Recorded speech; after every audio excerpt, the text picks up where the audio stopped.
अगला प्रश्न आ गया। अगला प्रश्न है हमारे पास प्रश्न संख्या 18। क्या दिया है? समांतर माध्य ज्ञात कीजिए। क्या करिए बेटा?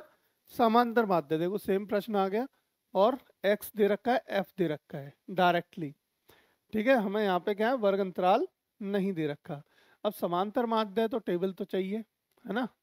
टेबल तो हमें चाहिए ही चाहिए, तो टेबल बना ले। ये हमारी टेबल हो गई। टेबल में हमें 2 3, देखो वर्ग अंतराल होंगे तो 4 ले लेना, वरना 3 से हमारा काम चल जाएगा, वरना इन तीनों से ही हमारा काम चल जाएगा। 1 2 और 3, 3 कॉलम में डिवाइड कर लिया हमने इसको।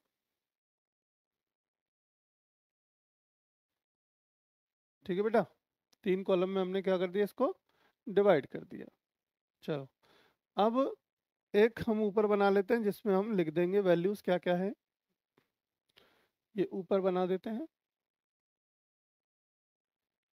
चलो, ये ऊपर बना दिया। इसको अलग कलर देते हैं। अब यहाँ पे लिखते हैं x दे रखा है, f दे रखा है। यहाँ क्या निकालेंगे? fx निकालेंगे। क्या निकालेंगे? fx निकालेंगे, है ना? चलो, इसको एक कॉपी करके नीचे भी रख लेते हैं ताकि हमें योग करना पड़ेगा तो सम कर लेंगे। ठीक, चलो। अब देखो x क्या दे रखा है? 10 दे रखा है, 30 दे रखा है, 50 दे रखा है, 70 दे रखा है और 89 दे रखा है। ठीक है, 10 ये सिंपल वैल्यू दे रखी है और नीचे क्या दे रखे हैं? 7। ठीक है, 8 एफ एक्स, मतलब ये हमारा x हो गया, एफ एक्स मतलब बारंबारता हो गई।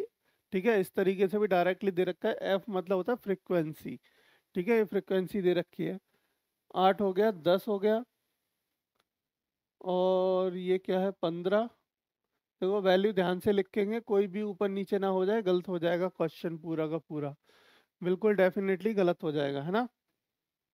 चलो, अब देखो अगला प्रश्न करते हैं, मतलब अगला मतलब कि एफ एक्स निकालते हैं। एफ एक्स निकालने के लिए क्या करा हमने? सिंपली दोनों का गुणा कर दीजिए। दोनों का गुणा कर दीजिए। अब दोनों का गुणा करेंगे तो क्या निकल के आएंगी वैल्यू? देखो, ये कितना हो गया? 70। भाई 10 गुणा 7 कितना हो गया? 70।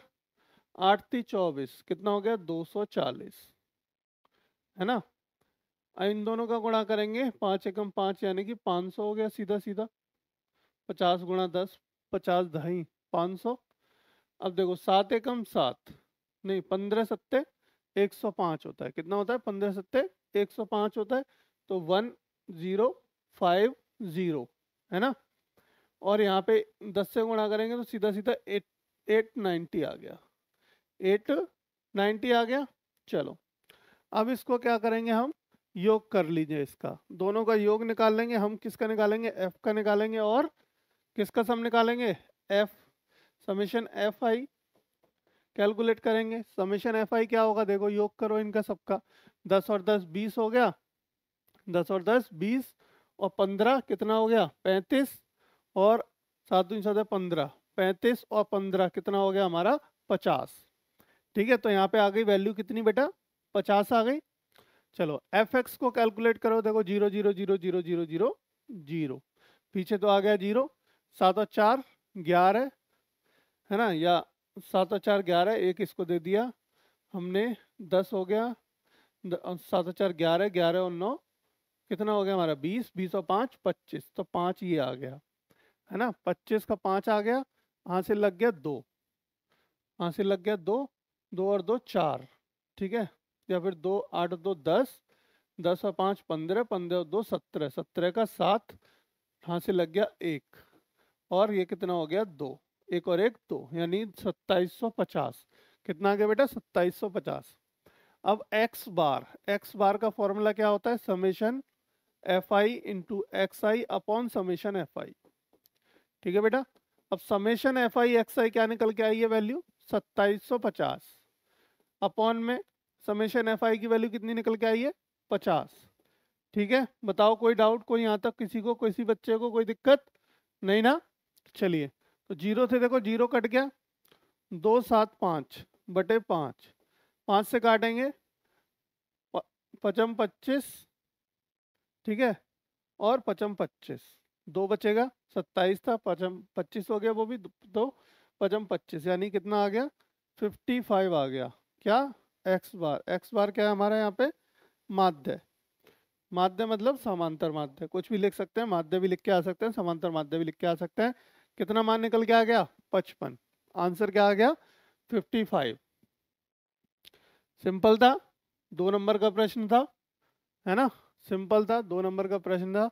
अब आपने दोनों ही देख लिए। एक अगर अंतराल में दे रखा हो तो हमें एक्स की वैल्यू निकालनी पड़ती है। इस तरीके से कैसे निकालेंगे एक्स की वैल्यू? एक्स की वैल्यू निकालने के लिए देखो मैं बता देता हूँ। एक्स बराबर कैसे निकालेंगे एक्स की वैल्यू? जो हमने निकाला था L2 प्लस L1 या L1 plus L2 upon two, इस तरीके से निकालेंगे। ठीक है, एक दो वैल्यू निकाल लीजिए, उसके बाद जितना हमारे यहाँ पे डिफरेंस आ रहा है उतने का डिफरेंस का सम करते जाओ और नीचे लिखते जाओ, बिना इसको जोड़ के डिवाइड करने से। अच्छा, ये ट्रिक है, ये शॉर्ट ट्रिक क्या हो गई? सबको बढ़ाते जाओ।